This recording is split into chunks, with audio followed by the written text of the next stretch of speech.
Welcome back to the Football Referee with Emmy Hikins, Trevor and Femi Madariola. Like 28 players, something like that, and then he reduces it down to about 23 at the beginning or before the beginning of the tournament. So I never quite understand the point of that, unless a manager wants to look at somebody, but then he would have done that. He or she would have done that, shall we say. So, and I think this is one of the problems. As I say, last night he made 10 changes in terms of the starting 11. There were no substitutes in the first half, and to have an England team Friday playing actually not particularly well, but possibly more like the first England team, the first team in his mind, I don't know, to a totally different team, maybe like the second 11 in some cases, not in all cases, because you've got Harry Kane still playing and others who are first teamers.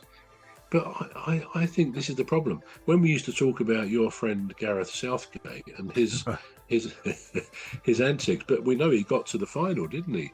He got to the final of the Euros, and he did very well to do that, even if some of us questioned the way he did it. But I used to say, if I were the manager of England, I'm not saying I'd do it well or great, but I would play the basic team that I had in my mind probably for 3 months, 4 months before, at all the friendlies, all the games leading up to the tournament, so that team gets used to playing with each other. Yeah, you tweak it with substitutes, maybe 3 or 4 substitutes, changes if you need that many, and so on.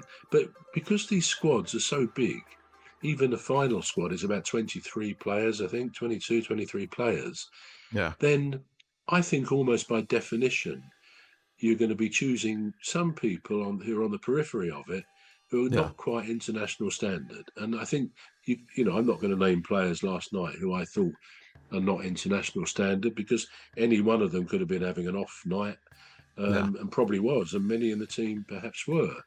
And I don't see some of those players regularly, like I see my team Crystal Palace players. So, but I think there's too many players who go into a squad, and therefore a manager is almost bound to give them all playing time, minutes, as they say, when they have get-togethers, sometimes, usually around a couple of friendlies. And he's going to think, well, I've got to give everyone a chance. If I was disappointed last night, he brought on Ivan Toney, who I think is in Saudi now, which is, I think, a shame, because he was so good as a goal scorer with Brentford, wasn't it? And he brought him on at about the 87th minute. Okay, there were 5 minutes second. But if anyone, I think, because he played, once Harry Kane went off, he played without a central striker. And I thought that was the perfect time. Who am I? But bring on Ivan Toney. I mean, he's... We're going to take a short break now. The Football Referee will be back shortly. You're listening to the Football Referee with Emmy Hikins, Trevor and Femi Madariola. The Football Referee will be back shortly. Please stay tuned. The Football Referee is looking for sponsors. If you're a business out there looking to spread the word about the products and services you offer, please get in touch on our website, deepstuffrecords.com. And also, if you're looking to get involved on this show, please reach out via our Facebook page, Deep Stuff Radio or Deep Stuff Records. Thank you.